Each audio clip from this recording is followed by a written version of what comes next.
Look across this landscape. To the untrained eye of a traveler, this is a vast, untamable wilderness, a realm of jagged peaks, impenetrable forests, and a winter so brutal it seems designed to extinguish life itself. But look closer.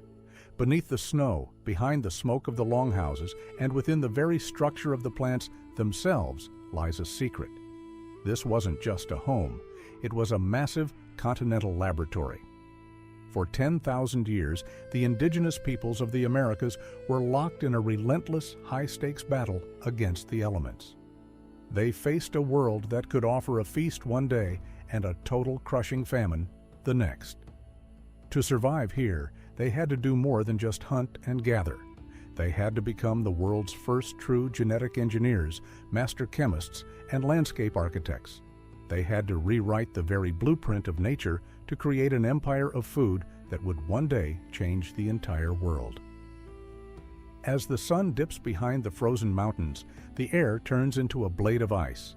In this environment, the margin for error is zero.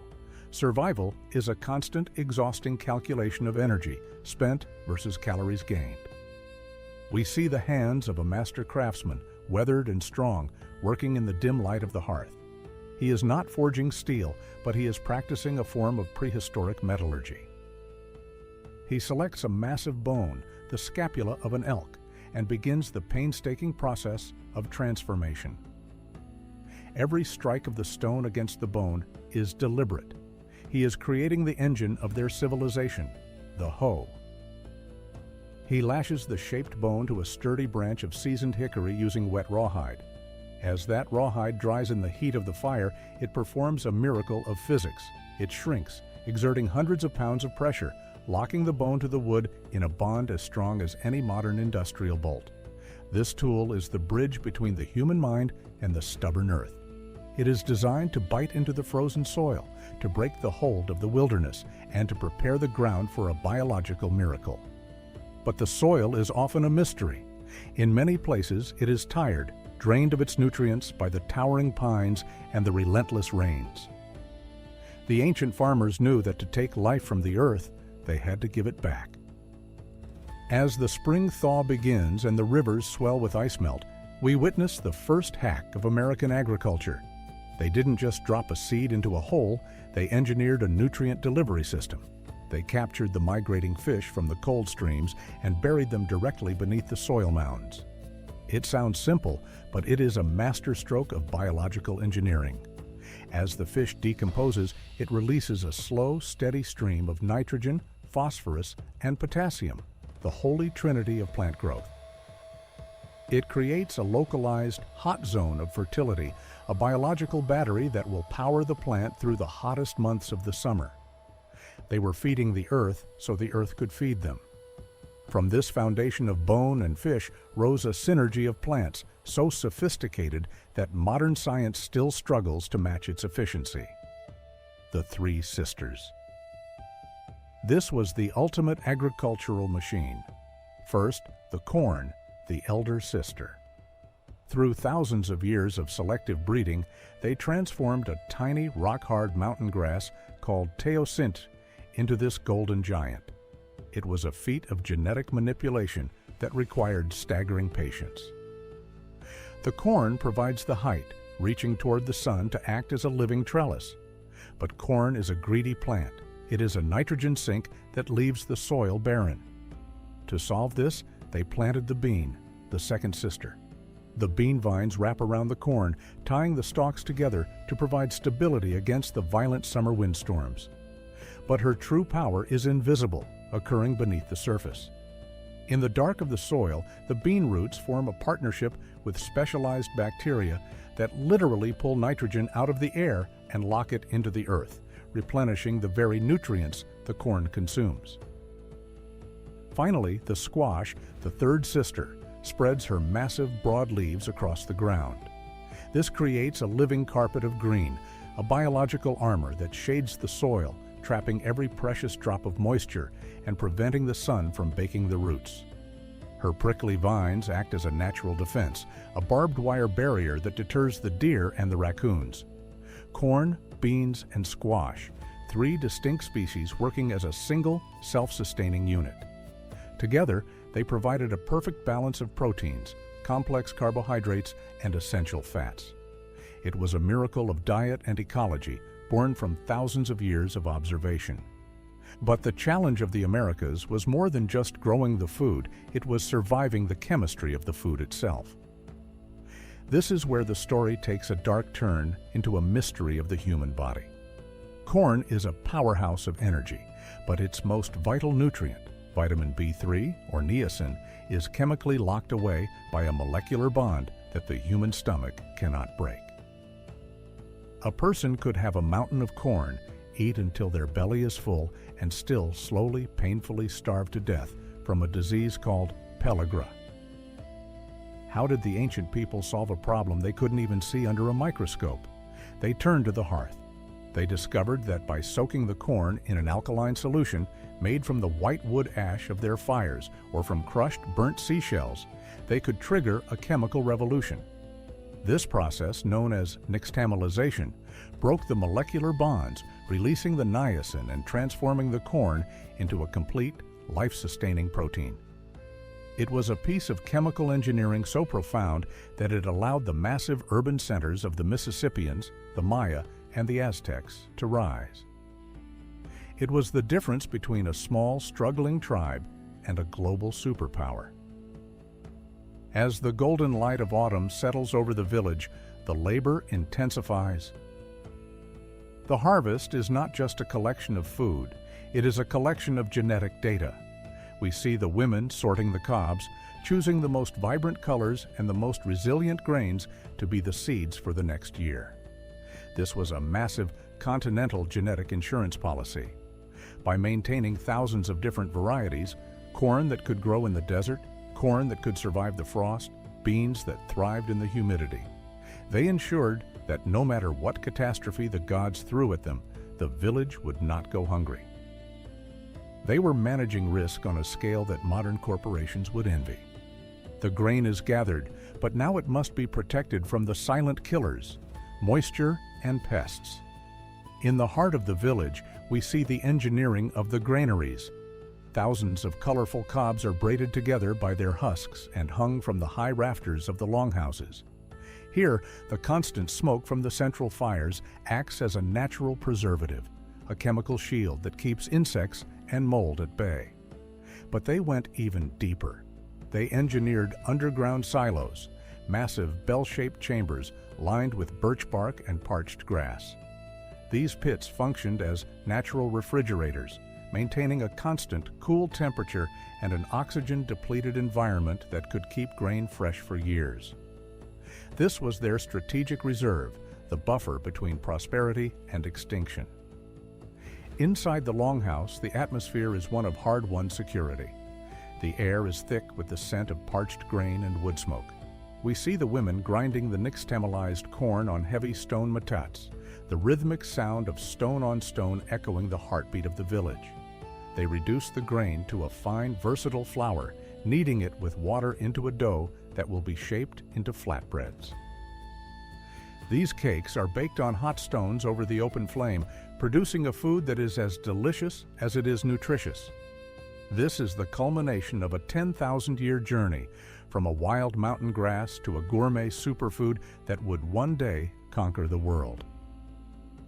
As the community gathers around the fire, they are not just sharing a meal, they are participating in a masterpiece of human cooperation and ancestral wisdom. This success allowed for more than just physical survival. It gave birth to the soul of a civilization. Because they had engineered a way to store sunlight in the form of grain, they had the time to become astronomers, artists, and philosophers. They developed a worldview that was as sophisticated as their agriculture, the law of the 7 generations. This was the profound understanding that they were not the owners of the land, but its temporary guardians. Every tree they cut, every seed they planted, and every fire they lit was measured by its impact on the children who would be born 200 years in the future. They farmed for a world they would never see, ensuring that the soil remained dark and rich, that the water remained clean, and that the cycle of life remained unbroken. As night falls and the snow begins to drift against the walls of the village, the fires continue to burn bright. Outside, the world is a cold, dark void, but inside, there is warmth, laughter, and plenty. The granaries are overflowing, the chemistry of the hearth is mastered, and the legacy of the three sisters is secure. This is the enduring triumph of the Native American engineers. They proved that through observation, ingenuity, and a deep, abiding respect for the natural world, humanity can thrive in the most challenging environments on Earth. Their science wasn't written in books, but in the soil, the seeds, and the very DNA of the crops that now provide more than 60% of the world's food supply. From the high mesas to the river valleys, the harvest continues. A timeless cycle, a blueprint for survival.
North America, 500 years ago, a landscape of infinite horizons. Here, the sun isn't just a clock, it's a hammer. The wind isn't a breeze, it's a razor. In this vast ocean of grass, there are no walls, no fences, only the law of the wild. To survive here, you don't fight the land, you become it. For the tribes of the Great Plains, life is a relentless cycle. Summer brings abundance, but the winter brings the silence of death. They are masters of this domain, but they are not the biggest players on the field. That title belongs to a beast of mythological power, the American bison, the buffalo. 1 ton of muscle, horn, and fury. They move in herds that shake the earth like thunder. For the native people, the bison is not just game. It is the supermarket, the hardware store, and the pharmacy all rolled into one. It is life itself. But standing between the tribe and survival is a creature that runs faster, hits harder, and numbers in the millions. But before the hunt can even begin, the tribe must move. This is a nomadic empire. They follow the migration patterns, reading the land like a map. Look at their logistics. Before the arrival of the horse, the burden of transport fell to the dog. The dog days. These animals are the engines of the plains, pulling the travois, wooden sleds loaded with supplies. It is a slow, grinding march across terrain that breaks the weak. Every mile is a victory. Every river crossing is a tactical operation. The challenge of the hunt is physics. How do you take down a 2,000-pound tank when your strongest weapon is made of stone and wood? The answer isn't brute force, it's brilliance, it's engineering. Before a single arrow flies, the war is fought in the mind. Consider the weaponry. A bow is not just a bent stick, it is a composite machine layered with wood for structure and sinew for elasticity, glued together with boiled hooves. It requires months to craft and a lifetime to master. At close range, it can drive an obsidian tip through a car door. But the weapon is useless if you cannot get close. Preparation is spiritual and tactical. This isn't a sport. Failure means starvation for the entire village. The hunters apply ochre paint, earth blood. They smoke the sacred pipe to align their spirit with the animal they must kill. They are about to enter the danger zone, and they need every edge they can get. To become a hunter here requires the training of an Olympic athlete. They start as children, learning to run until their lungs burn, learning to sit so still a bird might land on their shoulder. They must master the silent language. On the open plains, sound travels for miles. A shout would betray them. So, they developed a sophisticated sign language, a code of hand gestures that allows complex military coordination without whispering a single word. The scouts have returned.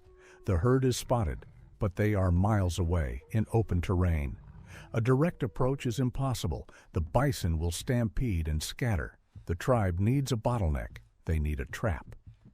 This is where human ingenuity meets apex predator psychology.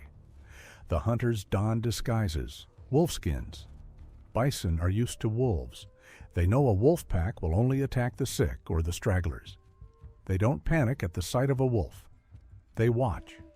The disguised hunters crawl into position. It's a high-stakes game of red light, green light. One wrong move, one scent of human sweat carried by the wind, and the herd explodes. The goal isn't to kill them here. The goal is to move them, to guide a river of living muscle toward a destination they cannot see. Now, the trap is sprung. The buffalo runners, the elite sprinters of the tribe, break cover. They aren't chasing the herd, they are steering it. Using fear, using noise, they become the sheepdogs of hell. The stampede begins. The ground liquefies under 20,000 hooves. The noise is deafening, a jet engine made of bone and hide. The runners are sprinting alongside the beasts, facing the risk of being crushed instantly. They funnel the panic into drive lanes, long lines of piled stones and brush that narrow the path, creating an illusion of a corridor. Speed is the weapon. The bison are blinded by their own dust, driven by pure instinct. They cannot see what lies ahead. The horizon drops away. The Pishkun, the buffalo jump. Gravity does the heavy lifting. In seconds, the work of months is accomplished. It is brutal. It is violent. But in the context of survival, it is the ultimate efficiency. A single hour of chaos ensures the tribe will eat for a year. This is the harvest of the plains. As the dust settles, the adrenaline fades. The warriors have done their part. Now the real work begins. The kill is massive, but the clock is ticking. Predators, heat, and rot are the new enemies. The entire village descends. This is industrial-scale processing with Stone Age tools. Obsidian blades, sharper than modern surgical steel, slice through thick hide-like.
Where the continent meets the crushing force of the Pacific Ocean, there lies a kingdom of water and wood. This is a land of eternal twilight, shrouded in mist, buried beneath the canopy of ancient giants. To the untrained eye, this rainforest is a green fortress, impenetrable and dark. But to the people who have walked this coastline for 10,000 years, this is not a wilderness. It is a garden, it is a factory, it is a temple. Listen to the rhythm of this place. The ocean here does not gently lap the shore, it collides with it. The waves are sledgehammers of cold, gray water, shaped by storms that travel across the entire globe. Survival here requires more than just shelter. It requires an alliance with the elements. The people of the Pacific Northwest, the Haida, the Tlingit, the Nuu-chah-nulth, did not just survive this rain-soaked purgatory. They built one of the richest and most complex civilizations on Earth without ever planting a single seed of grain. Their wealth came from two gods, the cedar and the salmon. Look at the red cedar. It is the spine of the culture. It is the tree of life. It defies the rot that consumes everything else in this wet environment. Its oils are a natural preservative, a chemical miracle that allows wood to last for centuries in the damp. When a master carver stands before a living tree, he does not see timber. He sees a spirit waiting to be released. Before the first cut is made, he speaks to the tree. He apologizes. He promises that its death will give birth to something greater. This is the birth of the canoe. This is not simple carpentry. This is naval engineering of the highest order. Using nothing but stone chisels, bone drills, and beaver-tooth knives, they transform a massive log into a vessel capable of hunting whales in the open ocean. Watch the process. It is a surgery. They hollow out the center, but the wood is still stiff, the sides too narrow. So they fill the hull with water and drop in red-hot stones. The water boils. The steam rises. The wood softens, becoming pliable as leather. In this moment of heat and tension, they stretch the hull wide, defying the natural shape of the tree to create a craft of perfect hydrodynamic stability. These canoes are the Vikings of the Pacific. They are the semi-trucks of the ancient coast, carrying trade goods, warriors, and entire clans across hundreds of miles of treacherous water. They transform the ocean from a barrier into a highway. But the ocean is also the provider. Every year, a miracle occurs. The rivers, usually cold and clear, turn red. The salmon return, millions of them. It is a biomass migration that feeds the forest, the bears, the eagles, and the people. The harvest is a frenzy of coordinated labor. Men stand on slippery rocks with dip nets and spears, reading the currents, striking with lightning speed. But catching the fish is the easy part. The challenge is time. In a land of constant rain, how do you stop food from rotting? You become a master of chemistry. You use smoke. Inside the massive longhouses, communal mansions built from cedar planks, thousands of fish hang from the rafters. The smoke from alder wood fires wicks away the moisture, sealing the protein in a protective layer. This dried fish is money. It is the fuel that will keep the village alive when the sun vanishes and the winter storms barricade the doors. And in the darkness of winter, when the work is done, the spirit world awakes. This is the time of the potlatch, the time of the mask. In the flickering firelight, the boundaries between human and animal dissolve. A dancer dons the mask of the raven, the great trickster who stole the light. He pulls a string, and the beak snaps open, revealing a human face beneath.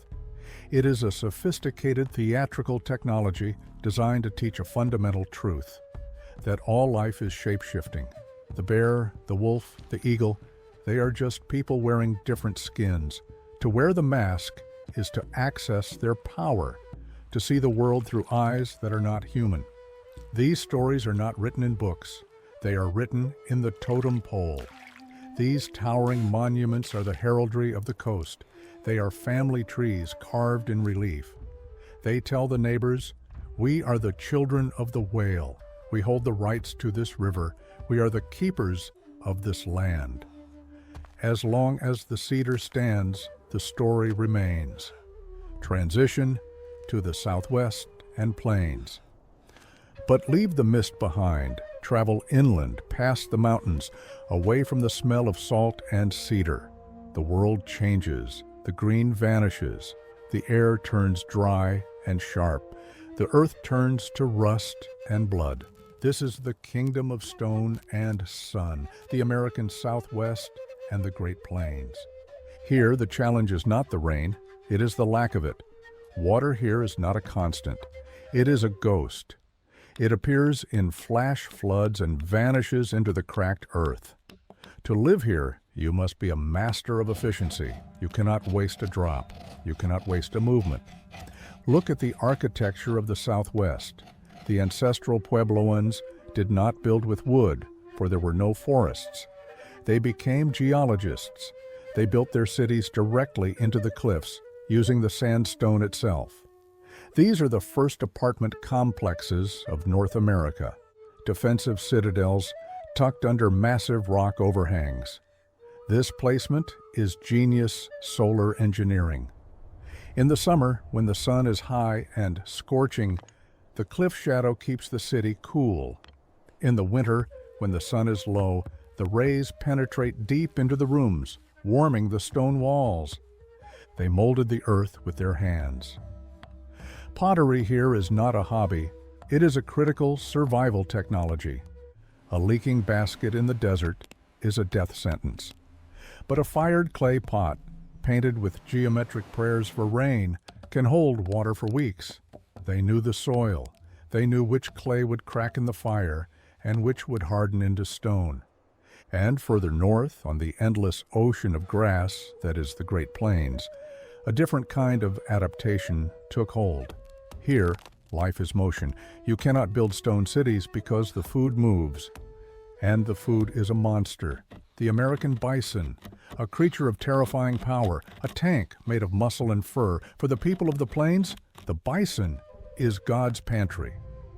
But how do you kill a beast that can outrun a wolf and smash through a wall? You don't overpower it. You outsmart it. Before the horse arrived, hunting was a marathon of endurance and psychology. Young men trained from childhood to run, not for minutes, but for days. They learned to move in silence, to communicate with hand signals that cut through the wind. They learned to cover their scent with sage and ash. We see them crafting their weapons. This is the age of lithic technology, the Stone Age. But look closer. This is not primitive. This is precision physics. A master napper takes a core of obsidian or flint. He calculates the angle of impact, the density of the stone, the flaw in the crystal lattice. With a strike of an antler billet, he sends a shock wave through the stone, flaking off a blade sharper than any steel scalpel exists today.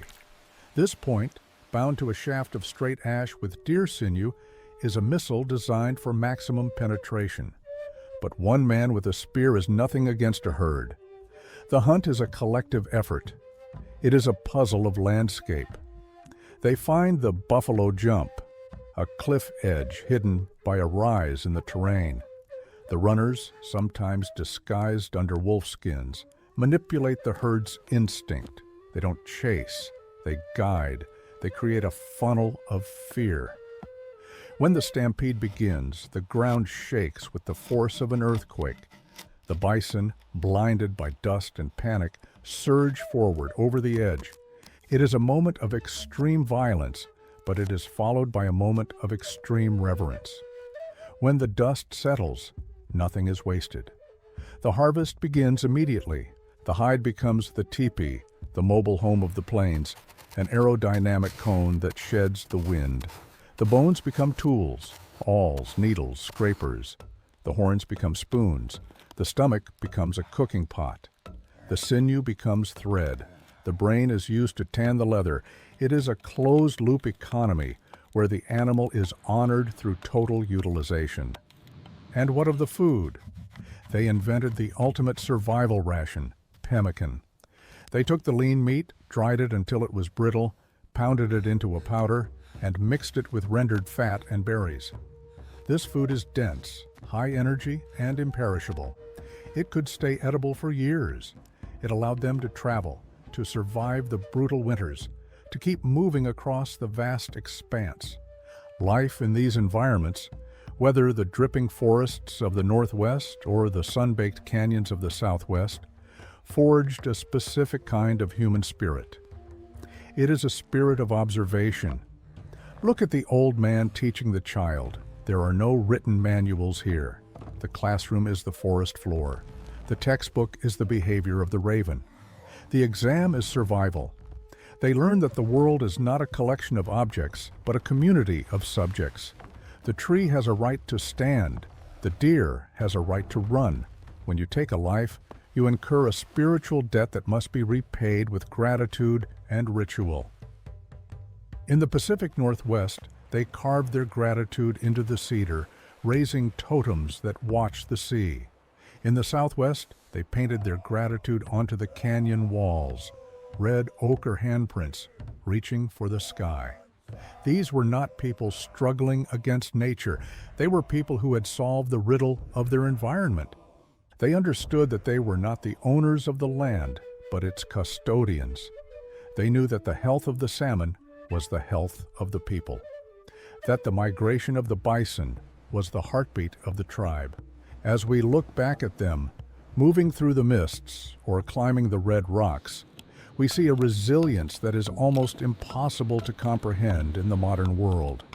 They endured ice ages, droughts, and floods.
The sun hangs low on the horizon, a pale, heatless coin in a sky of bruised purple and slate gray. Here, in the vast expanse of the northern woodlands, territory that would one day be mapped as the boreal reaches of Canada and the northern United States, the world is changing. The vibrant riots of autumn red and gold have long decayed into the soil. Now, there is only the white silence. For the indigenous peoples of these lands, the Cree, the Ojibwe, the Innu, and the northern Athabascans, winter is not merely a season. It is a living entity. It is a test of spirit, a distinct shift in the cosmology of life. In the warm months, the land gives freely. In the winter, the land demands payment in the currency of knowledge, preparation, and respect. As the temperature plummets to 30 degrees below zero, the sap in the trees freezes with a sound like a rifle shot, the forest itself cracking under the strain. For the people, survival begins long before the first snow falls. It begins with the understanding that to fight the winter is to die. One must instead flow with it, insulate against it, and understand its brutal physics. The camp is settled in a sheltered valley, away from the biting wind that scours the ridges. Smoke curls lazily from the tops of the winter lodges. These are not the temporary summer camps. These structures are feats of engineering. Whether it is the conical wigwam or the heavy winter teepee, the principle is the same: thermodynamics.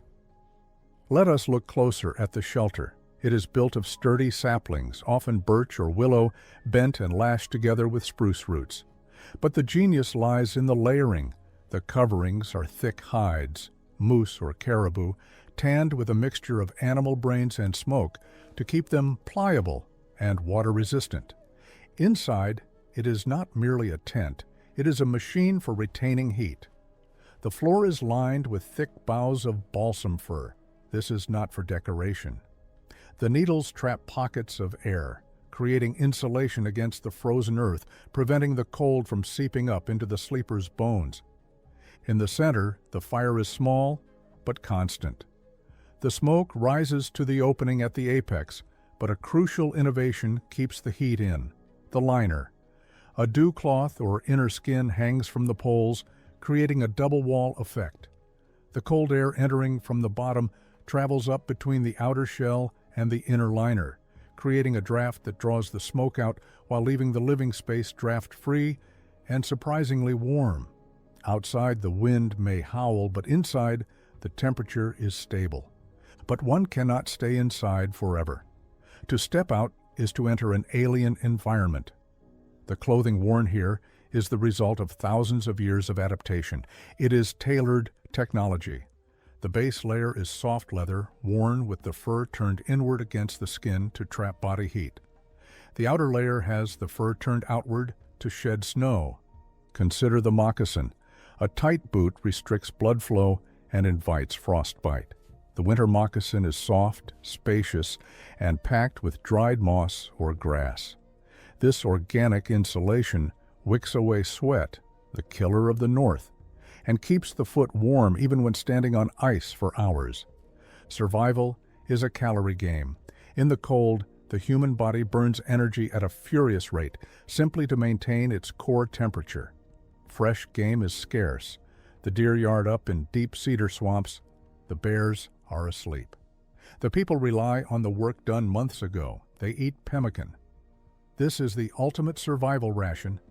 During the autumn hunts, lean meat, bison, elk, or moose, was sliced thin and dried in the sun and smoke until it was brittle. It was then pounded into a powder. But protein alone causes starvation in the cold. The body craves fat. So the pulverized meat was mixed with rendered tallow, liquid fat poured over the powder, sometimes with dried berries for vitamins. Sealed in rawhide bags, pemmican can last for years without spoiling. It is dense, high-energy fuel. A handful can sustain a hunter for an entire day of trekking. It is the fuel that powers the human engine through the long nights. Yet, stored food runs low. The men must hunt. And to hunt in this frozen landscape, they need tools that will not fail. enter the lodge of the toolmaker. The atmosphere here is one of intense focus. The preparation of hunting gear is a sacred duty. A flawed weapon means a hungry family.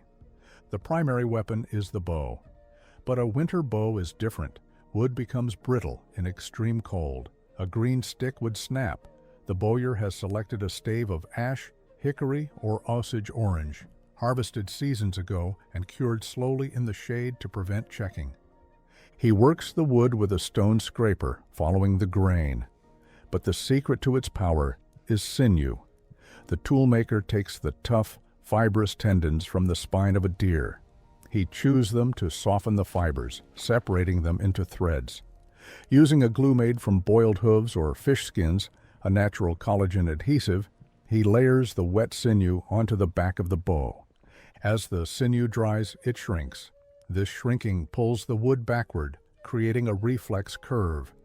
When the bow is strung, it is under immense tension. This composite construction gives the weapon a snap and power that wood alone could never achieve, driving an arrow with lethal force even in freezing air. Then, the arrows. They must be perfectly straight. The maker uses a sandstone straightener, heating the shaft and bending it true. The fletching is made of turkey or owl feathers, tied with incredibly fine threads of sinew. The head is not just a rock, it is a scalpel. Using an antler tine, the maker pressure flakes a piece of chert or obsidian. He pushes off microscopic flakes of stone until the edge is sharper than a modern surgical razor. When it hits, it cuts deep, ensuring a quick, humane kill. But the most important tool of all is not a weapon, it is the snowshoe. Without them, a man sinks to his waist in the powder, exhausted in minutes. The snowshoe distributes weight, allowing the hunter to float. The frames are bent from ash wood, steamed over the fire until pliable, then curved into a teardrop shape. The netting is the masterpiece, strips of rawhide called babiche, woven in a complex hexagonal pattern. The weave is tight enough to support weight, but open enough to let loose snow sift through so the shoe doesn't become heavy. This is the technology of mobility. The gear is ready. The hunter steps out. The landscape is blindingly white. He straps on the snowshoes. Crunch, crunch. The sound is rhythmic, almost hypnotic. He moves into the wind.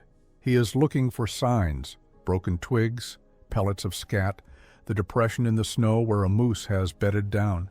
He does not just look, he reads the narrative of the forest. The hunt in winter is slow. It requires a patience that modern man has largely forgotten. The hunter might stand perfectly still for an hour, waiting for a flick of an ear in the brush. He controls his breathing so that the cloud of vapor does not give him away. When the moment comes, a large bull moose stripping bark from a willow, the hunter draws the sinew-backed bow.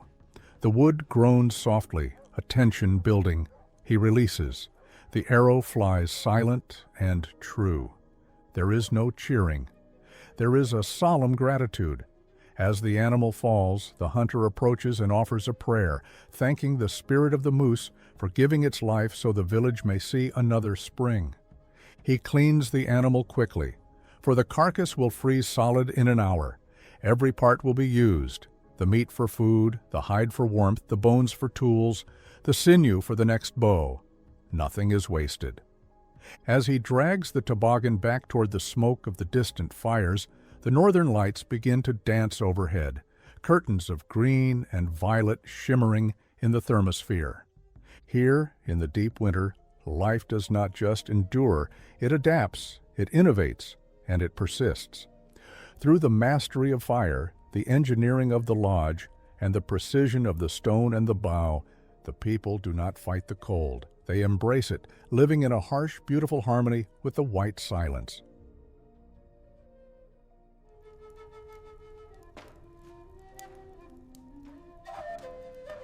For thousands of years, Native American societies understood the world as a place where the physical and spiritual were deeply connected.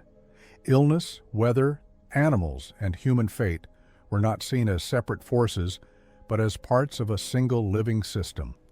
At the center of this understanding stood the shaman, a healer, guide, and interpreter of unseen forces whose role was essential to the survival and balance of the community.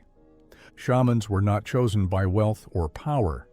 In many nations, they were recognized through visions, dreams, illness, or extraordinary sensitivity at a young age. Elders observed these signs carefully. A future shaman often experienced long periods of isolation, vivid dreams, or a powerful encounter with nature. These experiences were understood as a calling, not something to be sought, but something to be accepted. Training could take years, sometimes decades. Shamans learned the properties of plants, roots, and fungi, understanding which healed wounds, reduced fever, eased pain, or calmed the mind. This knowledge was practical and precise, passed orally from teacher to apprentice. Mistakes could be fatal, so learning was slow, disciplined, and guided by experience rather than belief alone. Ceremonies were central to shamanic practice. Drumming, chanting, and rhythmic movement were used to alter consciousness, allowing the shaman to enter a trance state. This was not seen as performance, but as a tool, a way to focus the mind and reach a state where insight became possible. The steady beat of the drum was often described as the heartbeat of the earth, grounding the ceremony and guiding the shaman's journey. In healing rituals, illness was often understood as an imbalance between the person and the community, the body and the spirit, or the individual and the natural world. The shaman's role was to identify the source of that imbalance. Through song, smoke, touch, and focused intention, they worked to restore harmony. Some ceremonies involved the use of sacred objects, feathers, stones, animal bones, or masks, each chosen for its symbolic and practical meaning. Vision quests were among the most profound spiritual practices. Young individuals, often at the threshold of adulthood, would travel alone into the wilderness, fasting and praying for several days. The goal was not survival, but clarity, to receive guidance in the form of dreams, visions, or encounters with animals. These visions were interpreted with the help of a shaman who helped translate personal experience into cultural meaning and responsibility. Animal spirits played a significant role in shamanic belief. Many Native American cultures believed that animals possessed wisdom and power that humans could learn from. A bear might represent strength and healing, an eagle vision and connection to the sky, a wolf cooperation and loyalty. Shamans did not claim to control these spirits. Instead, they sought respectful relationships with them, often calling upon them during ceremonies for guidance or protection. Fire, smoke, and sound were constant elements of ritual life. Sacred fires represented transformation and continuity.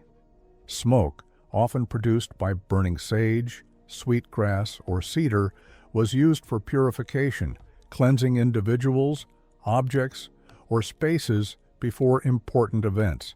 These practices were grounded in both symbolic meaning and real-world effects, such as calming participants and creating focus. Shamans also served as advisors. They were consulted before hunts, migrations, and major decisions. Dreams were taken seriously, especially those experienced by shamans, as they were believed to reflect underlying patterns in the world. Weather signs, animal behavior, and unusual natural events were interpreted not as superstition, but as information requiring careful thought. Importantly, shamanic practices were never uniform across all Native American nations. Each culture developed its own ceremonies, symbols, and interpretations based on environment and history.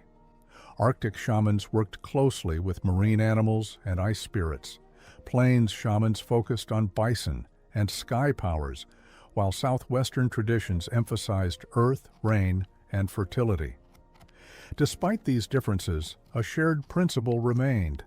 The world was alive, and humans were participants within it, not masters over it. When Europeans arrived, many shamanic practices were misunderstood, feared, or actively suppressed. Ceremonies were banned, sacred objects destroyed, and spiritual leaders persecuted. Yet the knowledge did not disappear. It survived quietly, passed through families, preserved in stories, and practiced in secrecy when necessary. Today, many Native American communities are reclaiming and protecting their spiritual traditions. Shamanic practices continue in modern forms, blending ancient knowledge with contemporary life. These traditions are not relics of the past, but living systems of understanding, reminding us that healing, balance, and respect for the natural world remain as relevant now as they were thousands of years ago.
When the mercury drops to 40 below, the air itself becomes a predator, stealing the heat from your lungs and the life from your limbs. For the human body, this is a zero-sum game. Every movement costs energy. Every breath is a calorie burn that might never be replaced. To look at this frozen abyss and see a home requires a level of engineering brilliance that modern society has largely forgotten. Thousands of years ago, the indigenous masters of this continent didn't just endure the cold, they weaponized the very laws of nature to thrive within it. Tonight, we go inside the ultimate survival machine. This is the story of the master hunters, the chemists of the hearth, and the architects of the ice. Survival begins with the kill, and the kill begins with an understanding of high-tension physics. We see the hunter, a silent ghost among the frosted hemlocks. He carries a composite bow, a device that predates the industrial engine but operates on the same principles of stored energy. This is not a simple piece of bent wood. To withstand the brittle dryness of a northern winter, the bow is a laminated masterpiece. layers of seasoned yew or hickory are reinforced with animal sinew, shredded tendons from the legs of a deer. Using an adhesive made from boiled sturgeon air bladders or hide glue, the sinew is applied to the back of the bow. As it dries, it contracts, pulling the wood into a natural reflex. When the hunter draws the string, he isn't just bending wood, he is loading a high-pressure spring. This synergy of organic materials allows the bow to remain flexible in sub-zero temperatures, where ordinary wood would simply snap like a dry twig. But an engine is useless without a spark. We move into the dim light of the workshop, where the art of lithic technology is being practiced. This is the science of fracture mechanics. The craftsman selects a core of obsidian, volcanic glass, or high-grade chert. He isn't banging rocks, he is reading the molecular structure of the stone. With a precise strike from an antler hammer, he initiates a conchoidal fracture, sending a shock wave through the stone that peels off a blade. Through a process called pressure flaking, using a sharpened bone tool, he meticulously shapes the edges. The result is an arrowhead that is molecularly thin. While a modern steel knife has an edge that is jagged under a microscope, an obsidian blade tapers down to a single atom. It doesn't just cut, it parts the cells of the prey. This level of lethality is a biological necessity. In the winter, you cannot afford a long pursuit. The arrow must deliver a massive, immediate drop in blood pressure, ensuring the animal falls within sight of the hunter before the tracks are buried by a sudden squall. To find the prey, you must first become a student of animal psychology. The winter landscape is a manuscript, and the snow is the ink. Every track, every broken branch, every tuft of hair caught on a briar tells a story of energy expenditure. The hunter knows that a heavy elk will seek the snow shadows, the areas beneath massive conifers where the canopy has intercepted the snowfall, leaving the ground shallow and easy to traverse. He understands the thermal pockets of the valleys, where the cold air sinks and the animals huddle to preserve their core temperature. To navigate this white maze, he uses one of humanity's greatest inventions, the snowshoe. This is a triumph of weight distribution and surface tension. By weaving a lattice of rawhide, known as babiche, across a frame of steam-bent ash, the hunter creates a platform that triples the surface area of his footprint. In the deep powder, an elk weighing 700 pounds sinks to its belly, its heart racing as it struggles to move. But the hunter, lightened by his engineering, glides across the top of the crust. He has effectively manipulated the physics of pressure per square inch, turning the very snow that traps his prey into a highway for his survival. But the human is not the only architect of the hunt. We see the gray wolf, the hunter's greatest rival and most respected professor. For the indigenous peoples, the wolf was a living blueprint for social cooperation. They observed how the pack functioned as a single organism, how they used the wind to mask their scent, and how they drove the herds toward the icy edges of frozen rivers where the footing is treacherous. The humans mirrored these tactics. This wasn't a war against nature, it was a total immersion into its rhythms.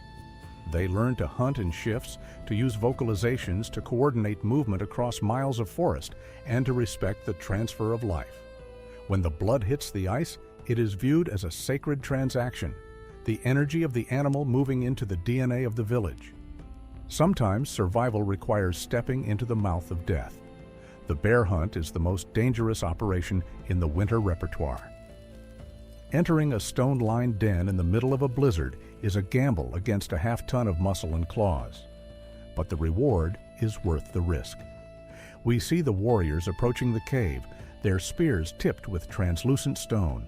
This is not just a search for meat, it is a search for liquid gold, fat. In the frozen world, fat is the ultimate currency. It is the densest source of fuel available to the human body, providing 9 calories per gram compared to the 4 calories found in protein. Without fat, the human brain cannot regulate temperature and the heart will eventually seize. A successful bear hunt provides more than just food. The hide, thick with winter fur, becomes the primary insulation for the village homes. The bones are harvested for industry. The jawbones become scrapers, the ribs become needles, and the massive leg bones become the hafts for hoes and axes. Every part of the animal is a component in a larger industrial machine. The fat is rendered down in birch bark containers using stone boiling, dropping fire-heated rocks into water to melt the tallow without burning it. This rendered oil provides light for the longhouses during the 20-hour nights of December, and it serves as the base for the most important chemical invention in human history, pemmican. Inside the lodge, the air is thick with the scent of wood smoke and curing leather. This is the chemical laboratory of the North. Here, we witness the art of brain tanning. It is a biological curiosity of nature that almost every animal carries exactly enough lecithin in its own brain to tan its own hide. The women of the village understand this chemistry perfectly. They rub the emulsified brain matter into the raw skin, breaking down the stiff fibers and replacing the water with oil. This is followed by a grueling process of rhythmic stretching and smoking. The smoke from the fire contains formaldehyde and other tannins that chemically bond with the leather, making it permanently soft, water-resistant, and rot-proof. Every stitch of their clothing, made with sinew thread that shrinks when wet to tighten the seam, is an engineered defense against the elements. But the true masterpiece of their food science is the production of pemmican. This is the original superfood, a biological battery designed to outlast the longest winter. They take the lean meat of the elk or bison, dry it until it is brittle, and pound it into a fine powder. This powder is mixed in a 1-to-1 ratio with the rendered animal fat and enriched with the concentrated sugars and antioxidants of dried Saskatoon berries or cranberries. The result is a nutrient-dense brick that will not spoil for years. Because it is pre-cooked and stable at any temperature, a small handful of pemmican can provide enough energy for a hunter to trek 30 miles through a blizzard. It is a masterpiece of nutritional engineering that allowed these civilizations to maintain a strategic reserve of energy that could be transported anywhere. As the aurora borealis, the spirits of the ancestors, dances in neon greens and purples across the midnight sky, the village sleeps in security. The granaries are full, the chemistry of the hide is mastered, and the technology of the bow is silent. But this prosperity was governed by a law that was as rigid as the ice, the law of the 7 generations. They understood that they were not the owners of this frozen kingdom, but its stewards. They monitored the health of the herds with the precision of modern biologists. They knew that if they took too many breeding females, the forest would be empty in a decade. They practiced a form of reciprocal ecology, taking only what was offered and ensuring that the water remained pure and the soil remained rich. Every decision made at the council fire was weighed against its impact on the children who would be born 200 years in the future. They didn't just farm and hunt for today, they engineered a future. Today, as we look back at these masters of the North, we often see a primitive struggle, but the truth is far more humbling. We are looking at a pinnacle of human ingenuity. These people turned a landscape of death into a garden of life. They didn't have steel, but they had a mastery of materials. They didn't have computers, but they had an intimate knowledge of the biological software of their world. Their legacy is not just found in the artifacts of the past. It is a blueprint for our survival in a changing world. They proved that the greatest technology we possess is not the machines we build, but our ability to observe, to respect, and to work in harmony with the natural laws that govern us all. From the high mesas to the river valleys, the winter continues its ancient cycle. The fires still burn in the memory of the soil. And the roots of our collective survival are still there, buried beneath the ice, waiting for us to remember the science of the wild.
In the deep woodlands of North America, winter is not just a season, it is a siege.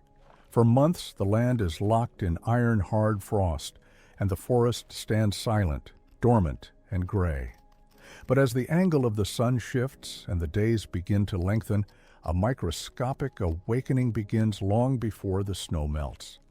Deep within the vascular systems of the hardwoods, a sweet, clear lifeblood begins to flow. This is the time of the sugar moon. And for the indigenous peoples of this continent, the Anishinaabe, the Haudenosaunee, the Abenaki, this shift signals the start of the first and most critical harvest of the year. We are witnessing an ancient alchemy, a process of survival that predates history books, steel tools, and plastic tubing. This is the story of maple sugar, harvested not with industry, but with the raw materials of the forest itself. The science begins with the tree, the sugar maple, Acer saccharum. It is a biological hydraulic pump of immense power. During the summer, the tree's leaves turn sunlight into starch, storing it in the roots like a battery. As spring approaches, the freeze-thaw cycle triggers a reaction. Freezing nights contract the wood, creating suction that pulls water up from the earth. Warmer days create pressure, pushing the stored starch, now converted into sucrose-rich sap, up toward the branches to feed the budding leaves. It is this fleeting window of pressure, lasting only a few weeks, that the people must exploit. The technology of the harvest is born entirely from the landscape. There are no metal drill bits here. Instead, the tools are crafted from stone and bone.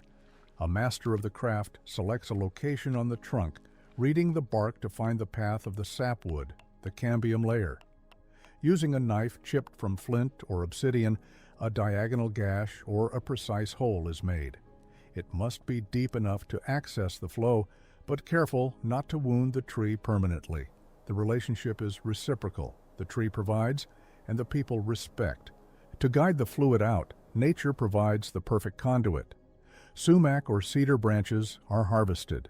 The soft pith in the center is pushed out, creating a hollow tube, a spile. Inserted into the cut, this wooden tap channels the sweet water out of the darkness of the tree and into the light. But catching the sap presents an engineering challenge. How do you store liquid without ceramics or glass?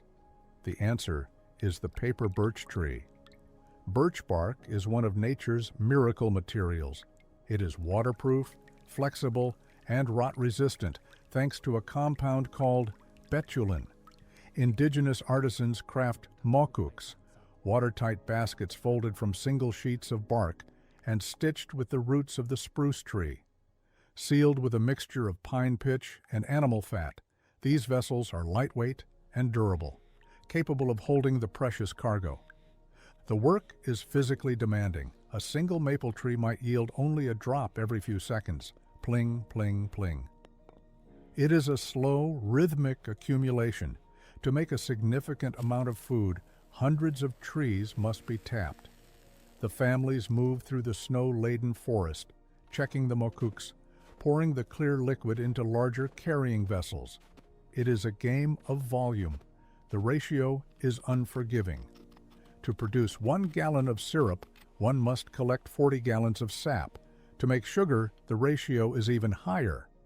This means tons of liquid must be hauled by hand, often through deep sludge and melting snow, back to the sugar camp. At the camp, the true transformation begins. Today, we use metal evaporators and propane. But how did the ancestors boil water without fireproof pots? They didn't put the pot on the fire. They put the fire in the pot. This is the technique of stone boiling. It begins with the stones themselves. Not just any rock will do. Sandstone or sedimentary rocks contain trapped moisture. If thrown into a fire, the expanding steam would cause them to explode like grenades. Instead, they choose dense igneous rocks, granite or basalt. These stones are piled into a roaring fire, heating for hours until they glow with thermal energy. The sap is poured into a large trough, often a massive log hollowed out by fire and adze. This is the boiling vessel.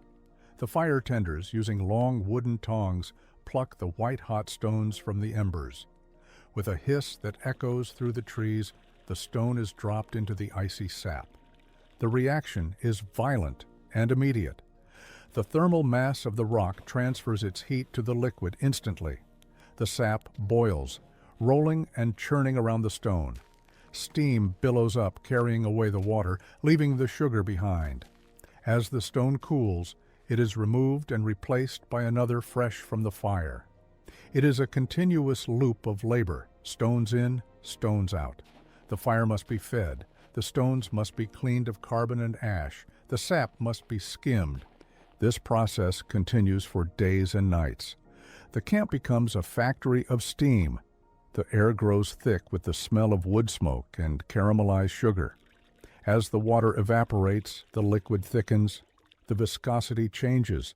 It turns from clear water to a pale amber, and then to a dark, rich brown. But for the indigenous people, syrup was often not the end goal. Syrup is heavy, wet, and difficult to transport in birch baskets. The goal was sugar. By driving off almost all the moisture, the syrup is cooked down until it crystallizes. This maple sugar, solid cakes of concentrated energy, could be stored for years without spoiling. It was the ultimate survival food, light to carry and packed with calories to sustain hunters on long journeys or families through the lean times. The chemistry required to get the sugar to granulate without burning it is precise. It requires a watchful eye and an instinct honed by experience. The liquid bubbles becomes heavy and slow. If taken off the heat too soon, it remains sticky. Too late, and it scorches. When the moment is right, the thick magma is poured into wooden molds or stirred rapidly to create granulated sugar. This harvest is not just about calories. It is a spiritual and social anchor. The sugar camp is a place of community. After the long isolation of the winter months, families come together. Stories are told around the boiling fires. Elders pass knowledge to the youth, not just how to tap the tree, but why. They teach the gratitude owed to the forest. In a diet consisting largely of lean meat and dried fish, this influx of carbohydrates and minerals is a nutritional salvation. Maple sugar provides magnesium, zinc, and antioxidants. It is medicine as much as it is food. As the weeks pass, the nights grow warmer. The chemistry of the tree changes. The sap becomes cloudy and bitter as the tree begins to bud. The flow stops. The season of the sugar moon ends as quickly as it began. The tools are gathered. The birch baskets are stacked and stored or carried away. The stones, cracked from the thermal shock, are left in piles, archaeological markers that will tell the story of this camp for centuries to come. The forest returns to silence, but the people leave with their prize, the golden energy of the sun, captured by the trees, processed by fire and stone, and stored to fuel the coming year. This is a testament to human ingenuity. It is a reminder that technology is not defined by complex machinery, but by the ability to solve problems with the materials at hand. The indigenous method of maple harvesting is a perfect loop of sustainability. Nothing is wasted. The tree heals. The stones return to the earth, and the people survive, in harmony with the sweet rhythmic pulse of the waking spring.